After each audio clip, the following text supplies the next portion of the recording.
Hey, it's Jordan with TYT Politics. Got a friend of TYT, Michael Woods here. You've been, along with Wes Clark Jr., kind of bringing in the thousands of veterans. Upwards of 2,000 veterans came in. Obviously, you came into a hectic blizzard, the breaking news of President Obama denying the easement. Kind of from start to finish, tell me what the experience has been like. The experience. Understatement. I really don't know if I've been able to absorb what's even happened here yet. It's been nothing but nonstop. How do we deal with not just 2,000 people showing up like we had originally planned, and then the previous supply chain kind of falling apart because of the weather beforehand. So we had shipment delays already. And so we get here, we have limited resources, and it's not 2,000 people that showed up at all.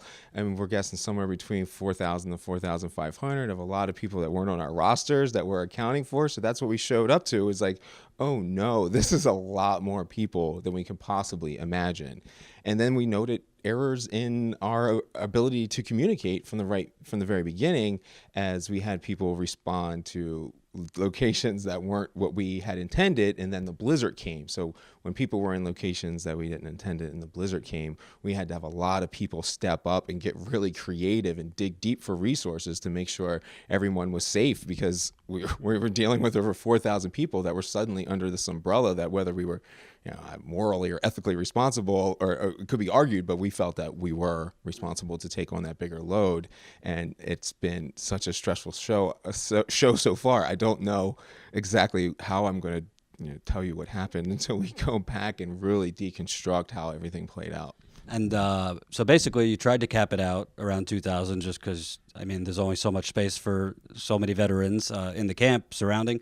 And more veterans came that weren't on your roster. And then you have a blizzard here, as you could see, the Wi-Fi, the cell service. You got questionable people scrambling cell signals here. So it's very difficult to connect with people. And then there's the disinformation that goes around here, a lot of it from well-intentioned people.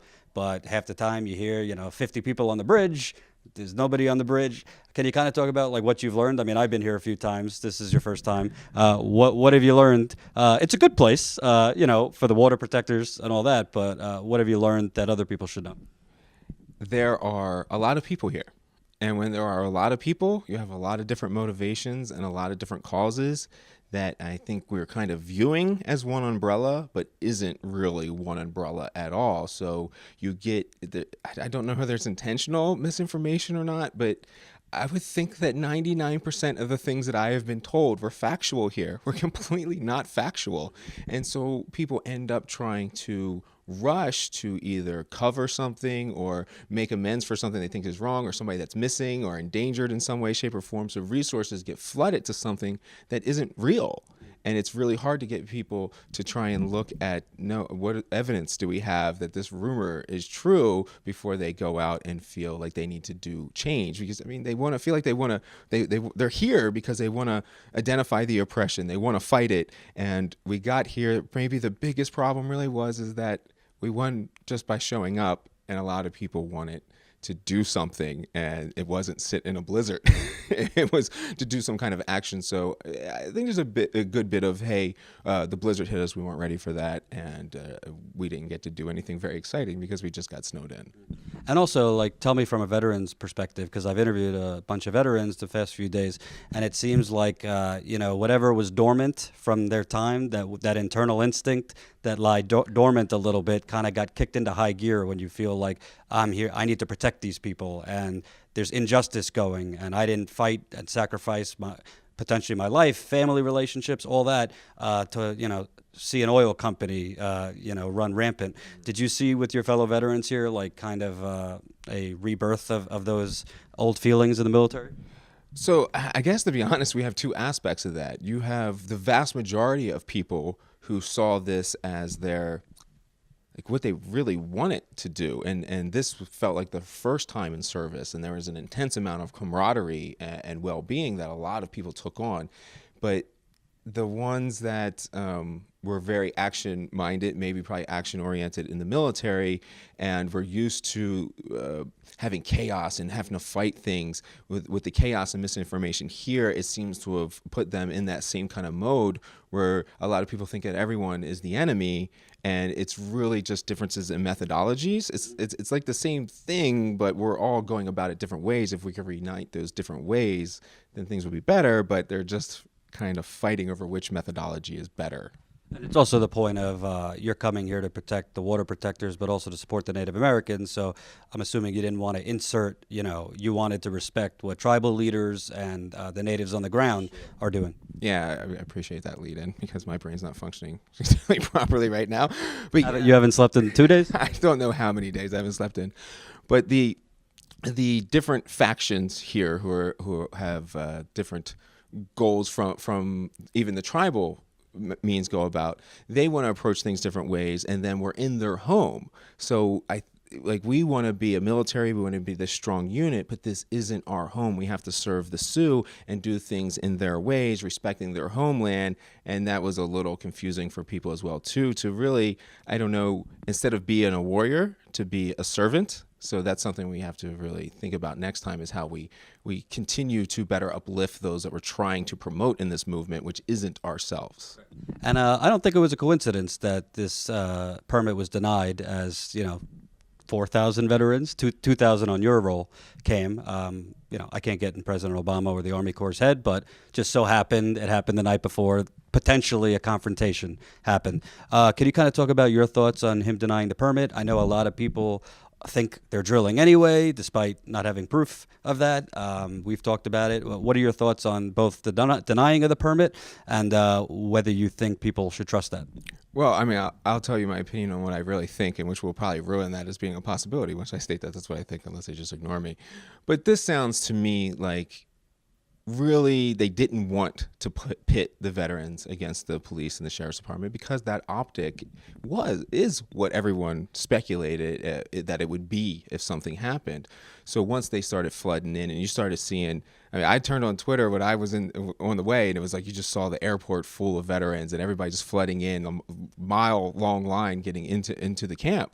So once you saw that, once they realized it was real and the veterans were really coming to stand up for the people, that was the back down. And now that they say that they're not going to drill and they're going to block the easement, I think that's true. When I hear the statements from the DAPL investors and company, they're saying that's business speak. That's investors. That's saying to your investors, please don't pull out. We're trying to go find something else to do. We're dedicated to this. I promise. Don't pull your money away from me. I'm trying to survive and do this business. If I were them, I would kind of try to keep people distracted on this and reignite something like the Keystone or some other way to go while people were focused on this. This is a big project, and if there's any integrity in the Army Corps of Engineers, which through this experience, I'm going to tell you there is.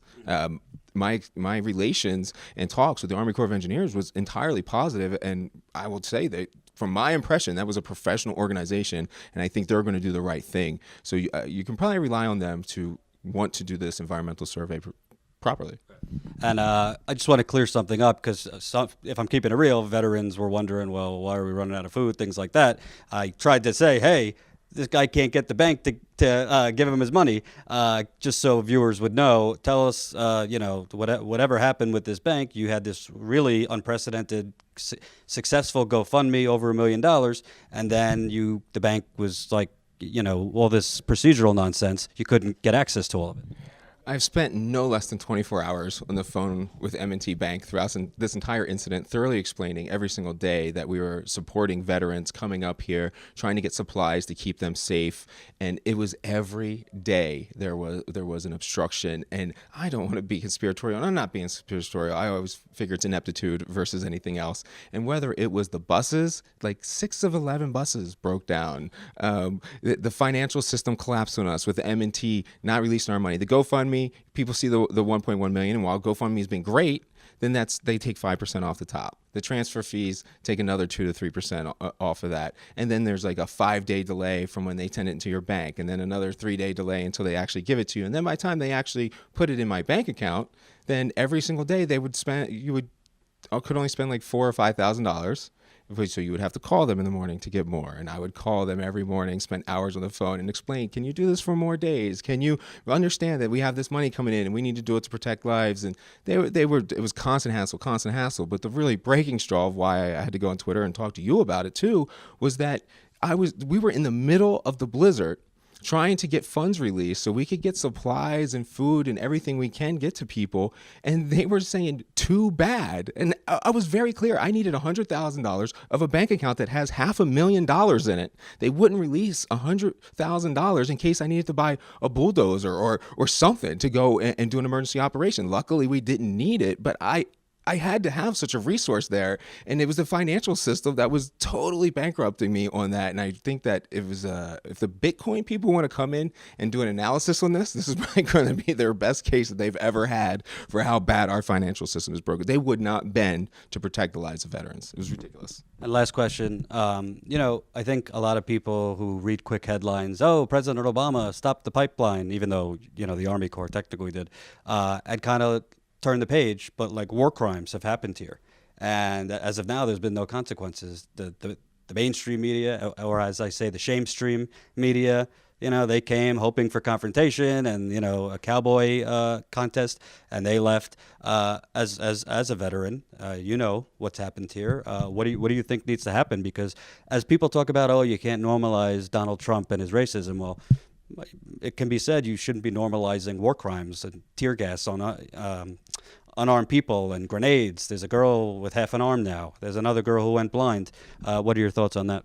When you say that it was normalized, that is a common thread that I heard in a lot of the veterans that showed up as their final straw. It's not like they listened to me for a long time and heard me break down why I fight against it, because policing is this thing that you're talking about that is oppression and is corruption, it is crimes, it is violence upon its people, it is the oppressor. So they weren't even there necessarily understanding the structure of that and wanting to fight it. What they saw was state-sanctioned agents prettied up in uniforms and badges injuring innocent people. When they talked about the water hose being sprayed on grandmothers and people that you should respect and nonviolent people, and then blaming it on the fires and outright lies that were left and right coming from the sheriff's office, it was like this thing here made everybody see and not be able to deny or hide in your privilege or advantages onto what policing can do and is willing to do to anyone.